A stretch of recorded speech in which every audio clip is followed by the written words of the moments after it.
বিশ্বসেরা footballer Neymar junior, আর সেই Neymar জুনিয়রের হাতে আমাদের বাংলাদেশ ফুটবলের জার্সি। মানে কি বলুম ভাই, আনন্দে আমার বুকটা ফাইটা দিতেছে। আমাদের এক বাঙালি প্রবাসী ব্রাজিলে নেইমার জুনিয়রের সাথে কিছুক্ষণ কথা বলল, তারপর দেখলাম নেইমার জুনিয়রের হাতে আমাদের লাল সবুজের জার্সিটা তুইলা দিচ্ছে। আর নেইমার জুনিয়রও কি সুন্দর দেখা তারপর নিয়ে যাইতেছে ভাই। আমার কাছে এত পরিমাণ ভালো লাগছে, মনে হচ্ছে যে আমি মনে হয় নেইমারের হাতে জার্সিটা উঠাই দিচ্ছি। আসলে নেইমারেরও আমাদের বাংলাদেশের এই ফুটবলের জার্সিটা খুবই পছন্দ হয়েছে।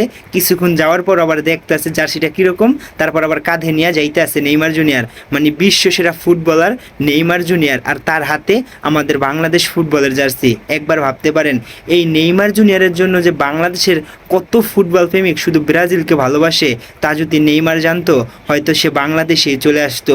বিশেষ করে পার্সোনালি আমি আর্জেন্টিনা সাপোর্ট করি, কিন্তু নেইমারকেও আমার অনেকটাই ভালো লাগে। নেইমার একজন আমার ফেভারিট প্লেয়ার, তার স্কিল পায়ের আমার কাছে খুবই ফেভারিট। তো নেইমার জুনিয়রের প্রতি শুভকামনা রইল। আর শুধু ভালো লাগতেছে ভাই, আমাদের বাংলাদেশ ফুটবলের জার্সি নেইমার জুনিয়র গিফট পাইছে, তার হাতে এখন বাংলাদেশ ফুটবলের জার্সি। যদি নেইমার জুনিয়র আমাদের বাংলাদেশ ফুটবলের জার্সিটা গায়ে দিয়ে যদি একটা ফটো দিত, তাহলে হয়তো আমরা লাখো ফুটবল ফ্যান আরও বেশি খুশি হতাম। তবে একটা জিনিস ভাবতেই অবাক লাগে, হয়তো নেইমার জুনিয়র এখন আমাদের বাংলাদেশটাকেও চিনে, শুধু এখন আসার অপেক্ষা।